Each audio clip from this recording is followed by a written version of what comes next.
So we're going to do an introduction to organic chemistry. We're going to look at the basics. Organic chemistry has to do with the elements carbon specifically.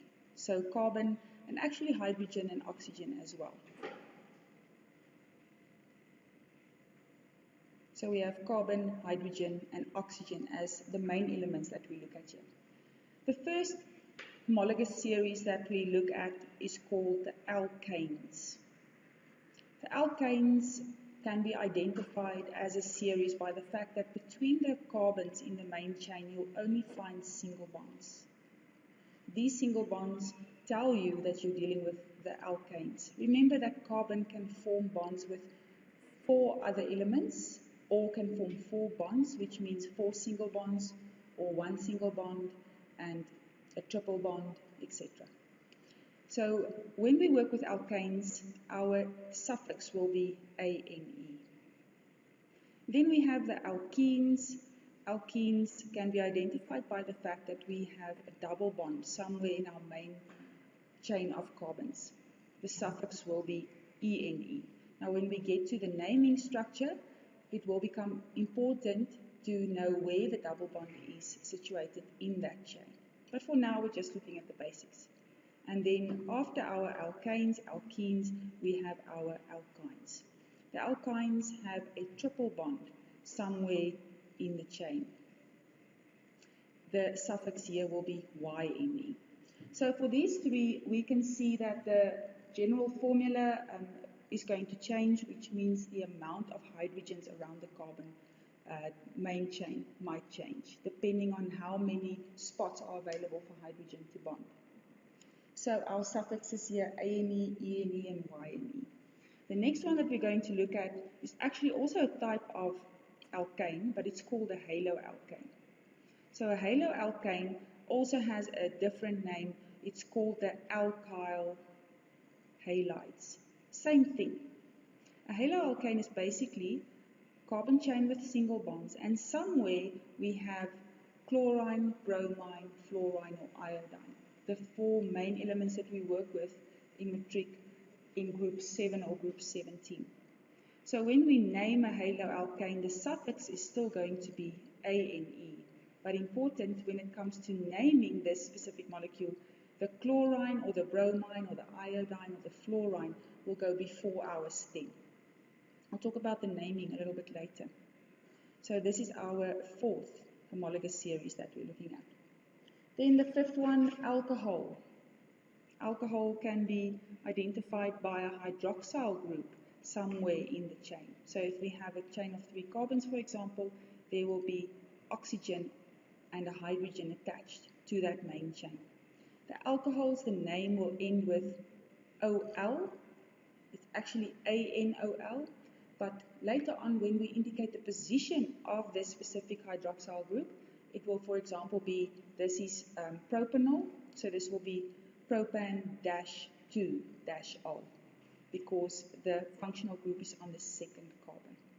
But once again, that's for a little bit later. Then the next functional group that we will be looking at, aldehydes. You need to come up with ways in which you can remember this. And for me, for some reason, aldehydes make me think of the hide of a cow. And when I draw my functional group, remember I'm sticking to 3 carbons throughout this example, there will be a double bond oxygen and a hydrogen on the 1st carbon. It's drawn as if it's on the last carbon, but remember these molecules are symmetrical, so now that becomes the 1st carbon. Cow is very close in spelling, C-O-W to C-O-H. And this makes me think of a cow because of the tail. I don't know. You come up with your own associations in your mind. Very important, aldehydes can be identified by the fact that this functional group, which I'm just highlighting now, is always on the last or the 1st carbon. You will never find this functional group in the middle of a molecule. Why not? Because we can't have a hydrogen in our chain of carbons. The suffix here is Al, but it's actually ANAL. Now, aldehydes, because the functional group is always on the 1st carbon, we do not have to indicate the number. It will never be, let's say, propan-1-L. It will be propanol. Why not? Because it's always on the 1st carbon, so it's a waste of time. The next functional group that we will be looking at reminds me of Lion King. Ketones. A ketone has the word the one in it, and I remember that when Sarabi, Rafiki and Mufasa were on Pride Rock and Rafiki lifted Simba, they were surrounded by carbons, and it's the lifting up of Simba, the best moment in the movie in my opinion.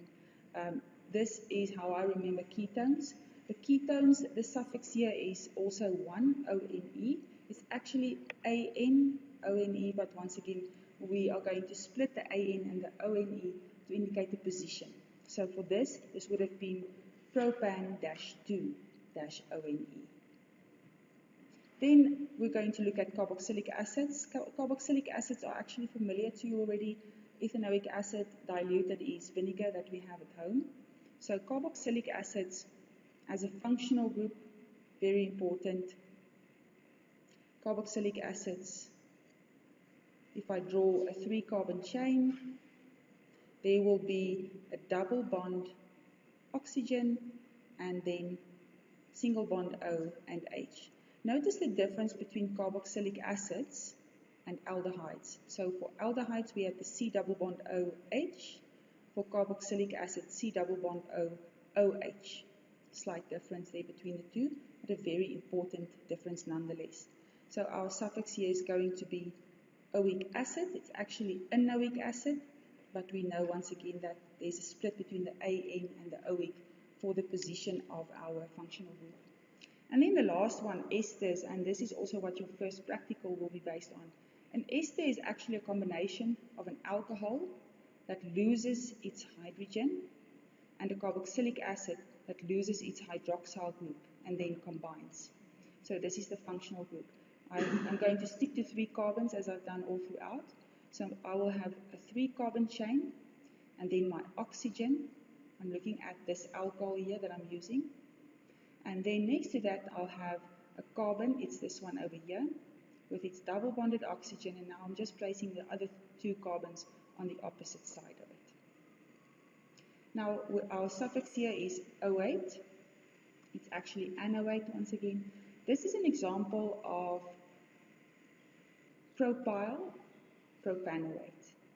So the alcohol becomes like a side chain. I don't know if you've noticed, but the side chains normally have YL at the end. So propyl propanoate.